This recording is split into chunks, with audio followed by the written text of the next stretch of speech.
chers confrères et consoeurs, messieurs et madame les journalistes et techniciens de l'information et de la communication de la région de Ziguinchor, ces braves soldats de l'information qui sont souvent en première ligne dans les théâtres d'opération en Casamance, nous voici réunis à l'instar des autres régions du Sénégal à travers cette manifestation en cette journée symbolique qui marque la célébration de la liberté de la presse. Monsieur le préfet, nous voudrions, à l'entame de notre propos, nous incliner pieusement devant la mémoire de nos illustres disparus, militants infatigables, véritables soldats de l'information qui nous ont quittés par la volonté du Seigneur. Je veux nommer tous les journalistes, techniciens et membres de la famille des médias qui ont fini leur mission sur terre. Ils ont pour nom ici à Ziguinchor Mohamedou Papo Mané, Mamadou Lamine Bodian, Joseph Lopi, Lamine Sagna et récemment Ansou Diendjem. Que notre Seigneur leur accorde miséricorde. Monsieur le préfet du département de Ziguinchor, vous n'êtes pas sans savoir que l'article 8 de la Constitution de notre pays, qui est notre loi fondamentale, garantit les libertés syndicales et le droit des Sénégalais à disposer d'une information plurielle. Oui, c'est vrai. Aujourd'hui, monsieur le préfet, force est de constater que de réelles menaces pèsent sur cette si enchantée information plurielle, fruit d'une longue lutte menée par d'illustres doyens de la presse nationale. Beaucoup d'acquis se sont envolés. Mais c'est surtout l'absence de perspectives qui s'assombrissent de plus en plus qui inquiète. Cette situation fait de notre pays la risée de tous.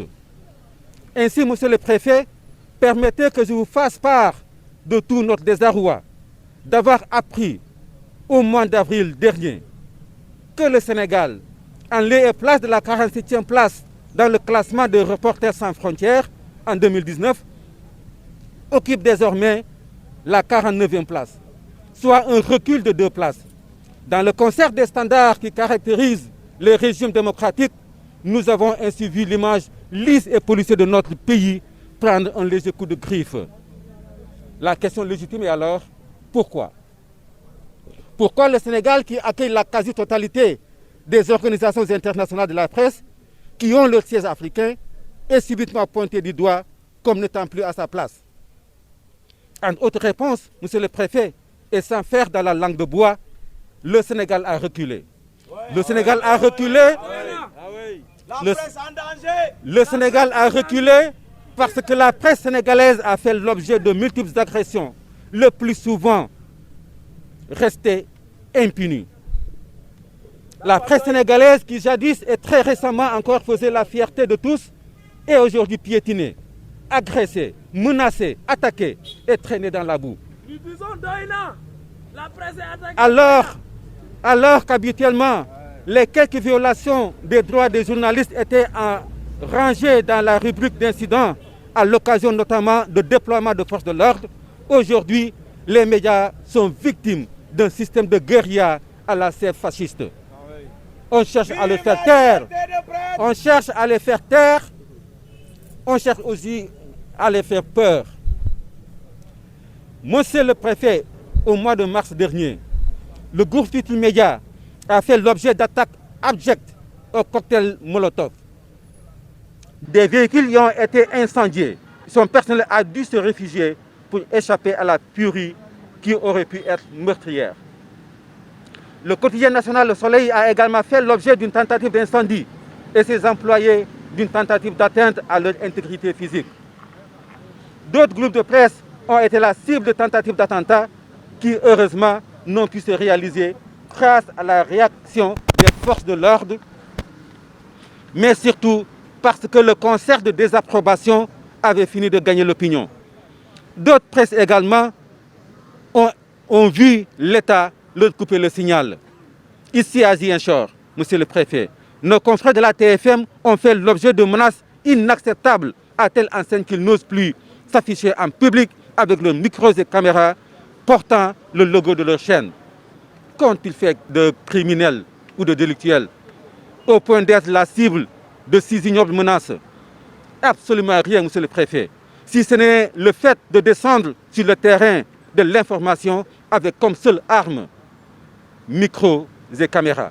La presse en danger! Auparavant, monsieur le préfet, des caméramans sénégalais et des journalistes ont vécu des situations d'insécurité inouïes, ponctuées par des blessures graves, parfois au sang. Au banc des accusés, il y a évidemment le Sénégal et les Sénégalais. Le Sénégal, notre État, a tardé à se rendre à l'évidence qu'il lui faut réformer son secteur des médias qui, malgré des efforts considérables, demeure encore une jungle où l'absence de contrôle des règles aidant, les plus puissants continuent d'écraser les plus faibles. Monsieur le préfet de Ziguinchor, les jeunes reporters sortant d'école sont marginalisés. Leurs conditions de travail sont des plus précaires. La convention collective n'est toujours pas appliquée et ils ne bénéficient d'aucune couverture, ni sanitaire, ni sociale. Nous disons Doïna!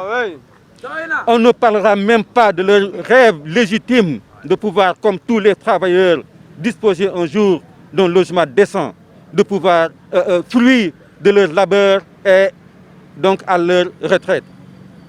Ils sont laissés à eux-mêmes par une grande partie du patronat de presse, plus délinquants à col blanc qu'entrepreneurs engagés dans un secteur tout le temps sacerdotal.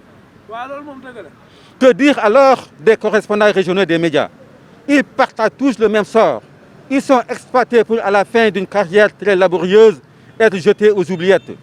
Résultat des courses, la qualité des productions journalistiques est de plus en plus basse. Le travail est bâclé et de très bas niveau. Et les populations plus exposées à des faits de propagande politique qu'à des informations et des programmes utiles. Monsieur le préfet de Ziguinchor, les correspondants de presse n'en peuvent plus d'être les dindons de la farce du service de l'information. Ces soldats de l'information qui évoluent dans une zone aussi problématique et aussi sensible que la Casamance vivent dans une extrême vulnérabilité qui les expose à toutes sortes d'appâts et de corruption déguisée. Monsieur le préfet, l'espace de la misère est peuplé par des acteurs des médias qui sont rongés par des patrons voraces sous l'œil complice d'un État qui a déserté sa mission de contrôle dans les rédactions. Aujourd'hui, le journaliste sénégalais est un témoin impuissant à la croisée d'un triangle du Sud se battant pour un quotidien qui le dépasse. Observateur sans moyens, il enquête de l'horreur jusqu'au stade subissant les affres d'un soleil ardent pour une libération de futurs médias. C'est une évidence. Si nous formulons ces critiques, c'est pour que nos problèmes soient résolus dans un délai record, pour que votre mode de fast-track ne sonne plus comme des échos insaisissables. Ce qui se passe dans le secteur des médias, monsieur le préfet, ce n'est ni plus ni moins que de l'exploitation de l'homme par l'homme. Les patrons de presse n'embauchent plus. Une horde de stagiaires pilule les rédactions avec des contrats de stage à durée indéterminée. C'est inhumain, c'est inhumain. La situation est encore pire dans les régions, monsieur le préfet. Le correspondant régional est laissé à lui-même. La précarité dans laquelle il est plongé induit négativement sur ses productions et la qualité en prend souvent un grade. L'aide à la presse, qui était jadis une aubaine pour les correspondants de presse, n'arrive plus dans les régions. Elle est mise entre les mains d'un patronat qui ne la répercute jamais sur ses représentants régionaux, ceux-là même qui sont plus dans le besoin. Nous réclamons l'érection de maisons de presse dans notre région pour servir de cadre d'échange, de formation continue et de regroupement des confrères, des consoeurs et même d'hébergement des confrères qui nous viennent souvent de Dakar ou des autres régions. Une partie de cette aide de la presse pouvait être dédiée à l'équipement et à l'animation intellectuelle de ces maisons de presse régionales. Les régions réclament aussi un quota dans le volet formation assuré par cette aide à la presse. Nous en faisons une priorité dans ce mémorandum. Monsieur le préfet, dans notre secteur médiatique, subsistent aujourd'hui des prédateurs, maîtres chanteurs, qui se vendent au plus offrant ou au plus promettant, qui sont dans une logique de lobby et de positionnement.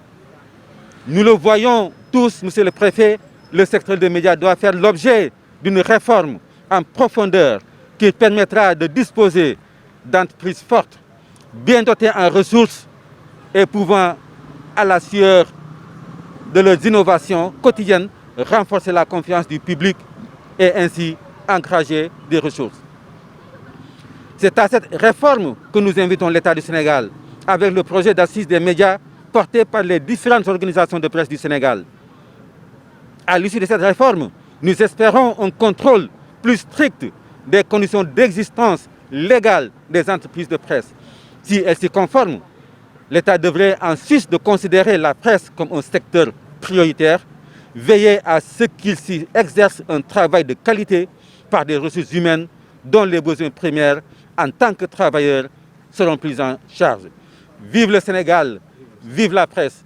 Merci beaucoup.